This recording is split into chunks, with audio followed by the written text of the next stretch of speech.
Vintage movie night. We're gonna watch some old films. Vintage movies. Vintage movies. Vintage movie night. We're gonna watch some old films. Vintage movies. Vintage movies. Vintage movie night. We're gonna watch some old films. Vintage movie night. Vintage movie night. Vintage movie night. Welcome to Vintage Movie Night, early horror films. We're joined by a special guest for this movie night, horror film scholar and enthusiast Karina Wilson, all the way from Los Angeles. Welcome. Hi. Well, thank you for having me, and happy Halloween. Happy Halloween to you and to all of our viewers. You have a website called horrorfilmhistory.com, and Yes. that's how I found you. Yes, I, many years ago, in a different life altogether, I was a teacher and was teaching horror films. This is back in the very, very early days of the internet, 1999. I think that site originally dates back to some of the material. And then when I gave up teaching, I did not give up horror films. So it's just kept going throughout the years. And when I get some time, I add things to it. I'm always in discussion with people who email me and ask me if I can identify a film they remember seeing once as a child and being terrified by, and I can rarely do that. But I think, there is an interest in older horror movies that perhaps wasn't there maybe 10, 15 years ago. I think the wide availability of horror films from the kind of like 20s, 30s, 40s has created a new wave of fans of horror of that era, and I'm always glad to welcome new fans to the gang. You have decades, sort of different section in your webpage on the horror films of different decades, and we're going to talk about the early ones. So set the stage for us. When did horror films begin? And we're going to see a bunch of short films up until about 1913, which is really early. What was going on in general? Horror as a genre is as old as film itself. Some of the very earliest short films are on subjects we would now consider horror tropes. But the term itself, horror, wasn't used until the 1930s. Before then, we had spook tales. And spook tales they deal with skeletons, they deal with ghosts, they deal with creatures appearing and disappearing in a puff of smoke. They're designed to thrill, to elicit a kind of like gasp of admiration from the crowd. They are amusing rather than terrifying, but there is something strangely haunting about them nevertheless. I think that this era of cinema that we're looking at is, it's an era that people tend to dismiss because, again, until quite recently, a lot of the main films from that time just weren't available. A lot of them were thought lost, or they were locked away in archives. But there's been some amazing work done by people to get these films up on YouTube so that people can enjoy them, sometimes for the first time in a century, and be amused by them as the kind of like just a 3-minute distraction that they were always meant to be. So we're talking about films made between 1896 and 1913 today, which for most people, I think, sort of predates their concept of cinema. And indeed, it was very much a kind of a sort of magic show, illusionist, carnival experience at that time. So expect something different. It's not the kind of modern strap yourself into a seat and relax for 2 hours while your senses are assailed with sound and music and romance. It's a different experience. So the first one that we selected is only 30 seconds. Maybe we can roll that for people. What is that? So that's The Dancing Skeleton, made by the Lumiere brothers in 1896. It's a very, very simple example of puppetry committed to film. the Lumiere brothers began life as illusionists, and they saw this theatrograph invention that they had as a way of extending their magic show. It was, for them, it was a way of just entertaining the crowds, making money, and these dancing skeletons did that. This very early cinema is about spectacle, and so we have the spectacle of a dancing skeleton, and that's all there is to it, really. But it's very kind of charming, and it always makes me think of Halloween, because it is what it is. It's a dancing skeleton. So here's the dancing skeleton.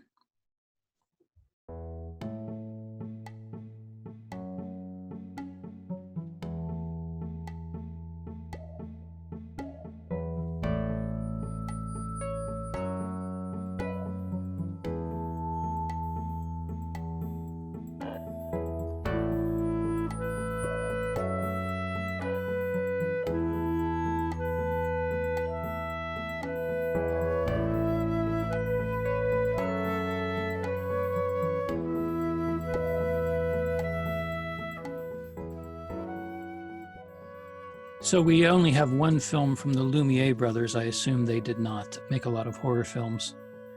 But no, I think they would make more money out of their selling equipment and putting on the shows. And they were very into the kind of the documentary side of things, of getting their audience to emit oohs and ahs with simple slices of real life. So our next film is Le Manoir du Diable by Georges Méliès, that was also made in 1896. And the difference between the two of them is quite remarkable. Méliès was also an illusionist, but he was a lot more kind of technically minded, and he immediately saw the potential of this new form to tell a story, to entertain. He was into producing sequences as opposed to a slice of life. So you'll see his illusionist background certainly in this short. It's about 3 minutes long, so it's already a big advance from the dancing skeletons.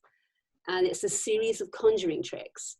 And it's what's quite interesting about this is, even though he wasn't thinking that this was a horror film, you'll see a lot of horror tropes in here. So there's a devil, there's spirits, there's a creature which turns into a bat before it disappears, which many people claim is the first instance of a vampire on film, although this was a year before Dracula was published. And it's a work, I think, of just a pure imagination. Like this is an artist playing in this new realm and figuring out ways to just make the audience gasp. And this one was lost, I think, for many years. It was lost until 1988. So the version we're seeing now molded in somebody's attic and was only fairly recently retrieved and restored. So yeah, this is the House of the Devil.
a lot of these films on YouTube have music. Yes. What do you think of, how do you like to watch them? I like to watch them silently because that's kind of how they were made. And I think particularly for these sort of horror spooktail fragments, there's more of a haunting quality without the music if you let your imagination just run.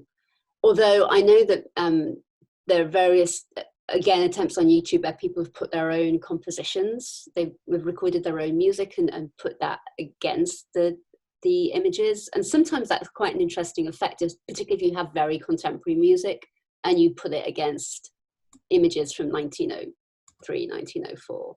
Mm-hmm. So the next one, which is also by Georges Méliès, who kind of dominated at this point in cinema history. He had a company that you can see behind me, Star Films in Paris.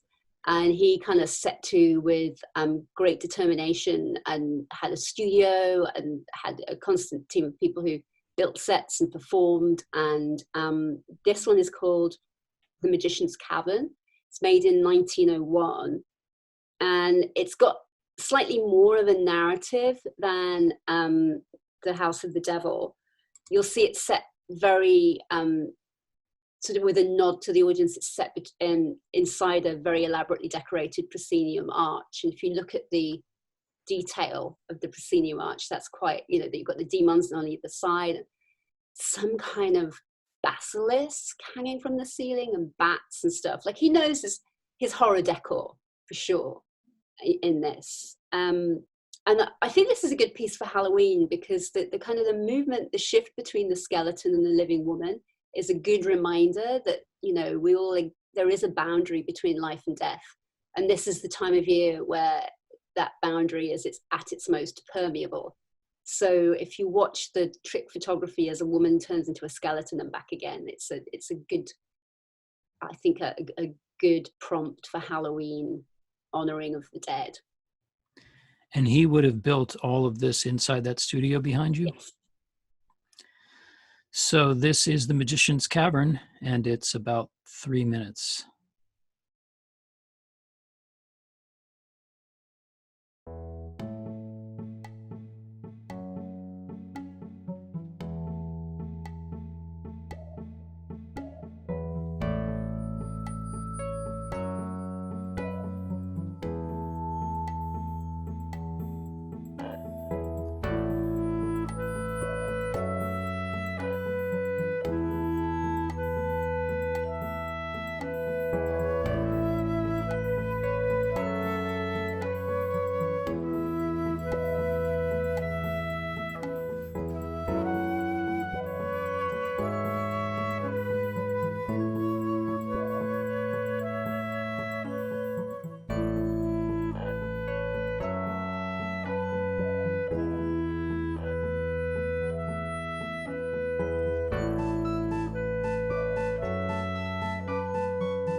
Vintage movie night. We're gonna watch some old films. Vintage movies. Vintage movies. Vintage movie night. We're gonna watch some old films. Vintage movie night. So this is The Devil and the Statue, also 1901. And we can see again, we've got this sort of proscenium arch arrangement. I think by this time, Méliès had started to become almost a victim of his own success in that his films started to get a little bit formulaic. He knew what worked and he knew what audiences liked, and he just kept doing that. He was quite soon going to be overtaken by other filmmakers who wanted to push technological boundaries a bit further, like I think the movie we're going to see after this one. But in the meantime, this is a very adept piece of playing with perspective. So the devil of the title will grow large and small before your very eyes. And he did that. He must have had superimposition to. Yeah, it's a double exposure. Okay, so here is The Devil and the Statue. It's about 2 minutes.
So what would audiences have thought of that? Do you have any idea?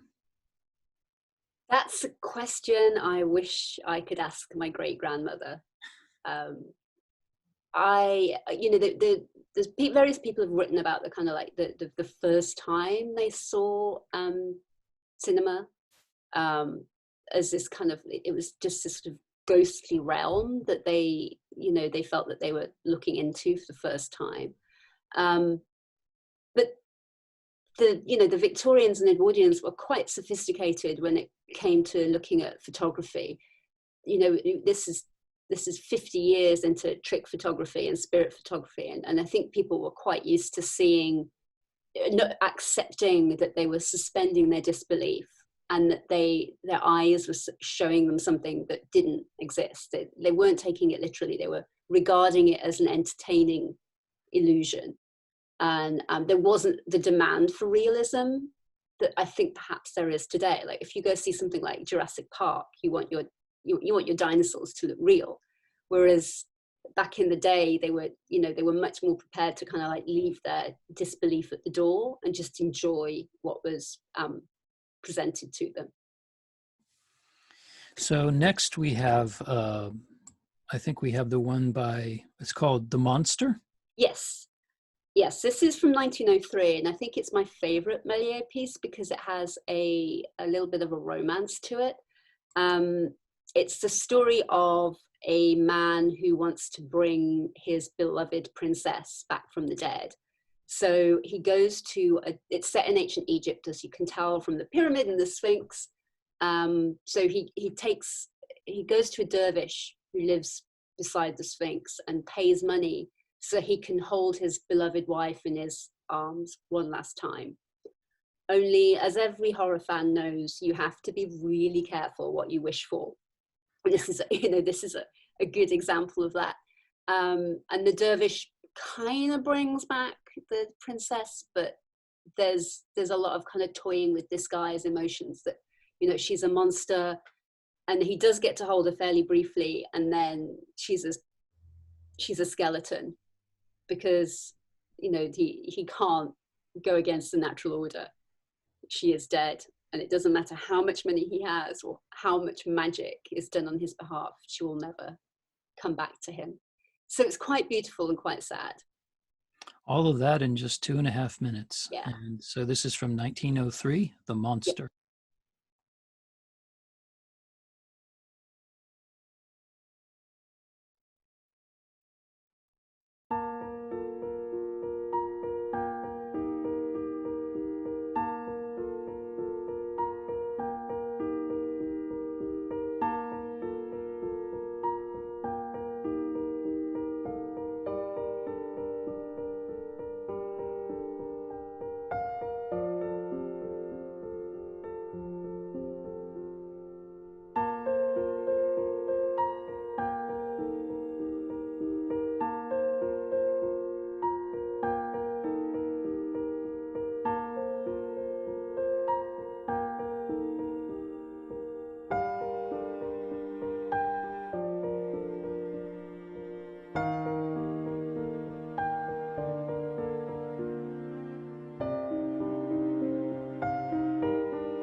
We have another film from 1903 by a female director. Tell us about the next one. Yes, Alice Guy was a pioneer for all kinds of reasons. She actually started out as a secretary for a camera company, only she was so fascinated by the equipment and so keen to learn how to use it that she managed to persuade her bosses to let her make films, which she did with great success. Unlike some of her contemporaries, she was more focused on storytelling. Her background was not in stage trickery. She wasn't an illusionist to begin with. She went into films to tell stories, and I think you can see that her work has more of a kind of narrative fluidity than Méliès, even though she's obviously working within these very, short narratives as well. This is obviously a very condensed version of the Faust story. It pushes the idea of the deal with the devil along quite nicely. And because we're going to do a second treatment of the Faust story, then I'll talk about both of those. But this is the first horror film directed by a woman, or the first spook tale directed by a woman. So it's quite a landmark text. From 1903.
We have two Faust treatments here. I imagine Faust is not as well known now as Faust would have been known in 1903. I think, Faust was a very successful opera from about 1860, and the Faust story was based on lots of, obviously there's the kind of the poem, the Goethe poem, but the Faust story was was drawn on by all kinds of playwrights and poets for hundreds of years. So it's only natural when you have a new medium that when people are looking for a story to tell, then they latched onto this one, because it's a very easy story to tell. Temptation by the devil, a beautiful woman, a man who regrets his mistake, and then a final redemption. It can be done in 2 minutes. So this next one is a little longer, and it's much more elaborate than anything we've seen so far. I think it's fair to say. Yeah, so he goes through a series of rooms. So it's a much longer sequence. It's Méliès again, but it's his take on the Faust story, and it's a much more kind of extended piece. I guess that's what audiences were demanding. They wanted to engage more with the story, and this is a series of different trials, and you'll see the kind of there's much more elaborate mise en scène. There's more kind of actors in the frame. It's just a lot more layered. So here's The Damnation of Faust.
Watch some old films. Vintage movies. Vintage movies. Vintage movie night. We're gonna watch some old films. Vintage movies. Vintage movies. Vintage movie night. We're gonna watch some old films. Vintage movie night. Are you seeing that picture? That's Mary Shelley.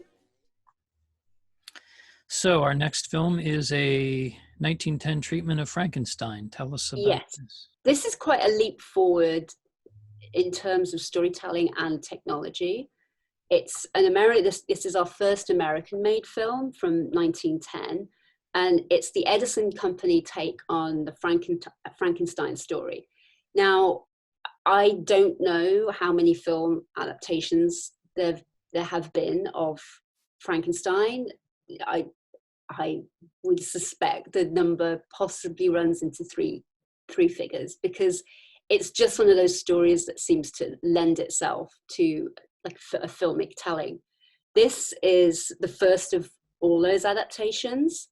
They drew on the popularity of the book, which was published in 1818, and also it had been adapted for the stage. And it was a book that was kind of scandalous. There's challenges to the divine in there. There's a man who thinks he can play God.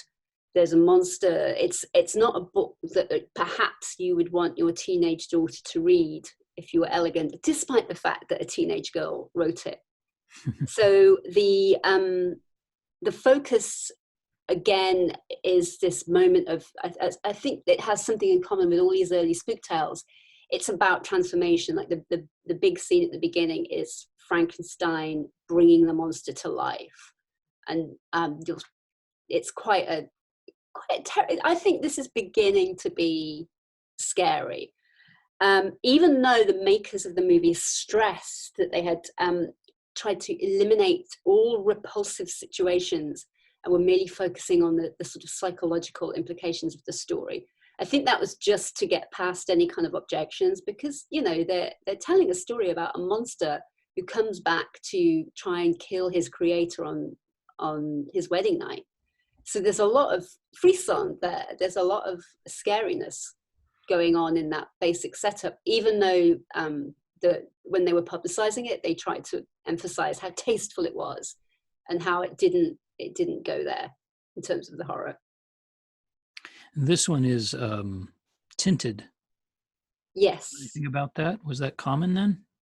Well, it depends on the print. We don't know how many films were hand tinted, and there were processes to tint in either kind of blue or red, because we often were reliant on a single copy that's been saved of these films. We don't know what other copies look like. There were in film labs, it was usually women paid to hand paint frames. So again, we think of this as being a purely black and white era, but actually there were color experiences available to moviegoers, and particularly the idea of tinting. Some copies that I've seen, some copies of Nosferatu that are quite dramatically tinted. But even before that, there was the idea that you could make a scene in red or in a dramatic blue, or wash it in green, and that would change the mood, and it would just be a way of differentiating the emotional texture of your story. So from 1910 and the Edison Company, this is Frankenstein.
So this is the 1912 version of Dr. Jekyll and Mr. Hyde, which was a very successful novel, I think from 1881, written by Robert Louis Stevenson and then adapted for the stage.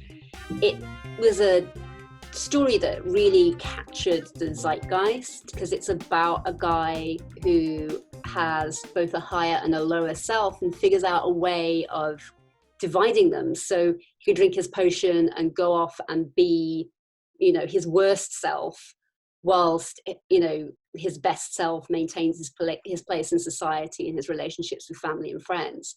Only, you know, as all these stories are, it's a cautionary tale because he finds out that it gets more and more difficult for him to return to his higher self.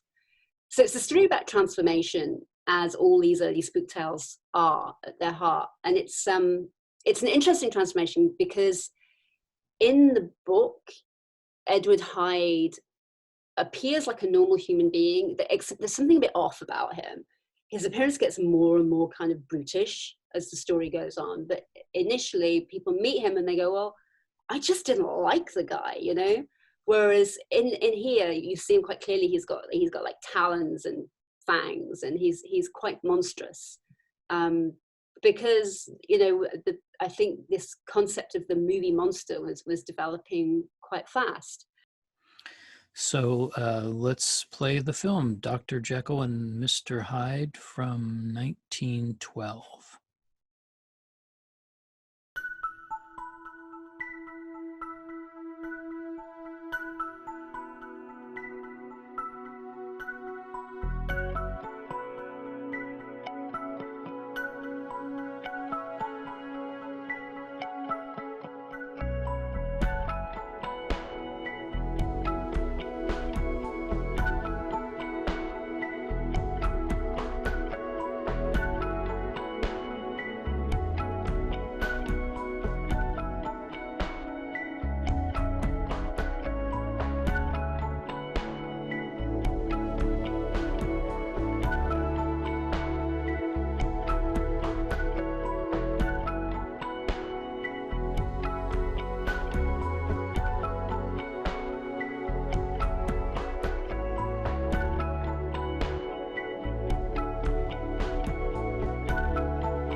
Do you have a favorite horror film era? That's a question you're not allowed to ask, because that's like asking which is my favorite child. People do ask me. I do have a particular fondness for the 1930s, and then the 1980s as well. But then the 1970s are great, and there's some really good films from the 1960s. And the 1950s are off this planet in terms of just, the sheer bonkersness of a lot of premises. And, people are making great horror films today, so I really hate being asked to choose. But I do have a special soft spot for these early spook tales, because I think that they, without even deliberately doing it, sort of set up expectations and the paradigms. I mean, everything's there in The House of the Devil. Why are you so passionate about horror films? I have always been passionate about horror films, and sometimes you just go with it and you don't question it. I like the escapism. I like the way that you can immerse yourself in a story that may or may not bear a resemblance to reality for a couple of hours. And I think, like most horror fans, I'm reassured by the monster usually being defeated by the end. Doesn't always happen, but I do feel that that's the very satisfying, and in these troubled times, kind of comforting aspect of horror films. I think it's been interesting to note that during this pandemic, that I read an article about the fact that horror film fans are much more chilled than everybody else, because we've been through so many kind of end of the world apocalyptic scenarios. Like, we know how this goes. Like, we know that there's like all kinds of likely scenarios. Most of them involve zombies, but if you've got a machete above the door, then you'll be fine. If people watching this want to know more about horror films and Karina Wilson's writing on them, extensive writing on them, you must visit horrorfilmhistory.com, right? Yes, and there's links there. I've published a lot in other places, so yeah, have a look at my website, and you can read about lots of horror films on there, and then other pieces that I've written elsewhere over the years. Well, the people of Takoma Park very much appreciate you taking time out to walk us through these early horror films. Well, it's my pleasure. I like to talk about horror films, so it's always nice to be asked. Happy Halloween. Yes, and to you. Vintage movie night. We're gonna watch some old films. Vintage movies. Vintage movie night. We're gonna watch some old films. Vintage movies. Vintage movies. Vintage movie night. We're gonna watch some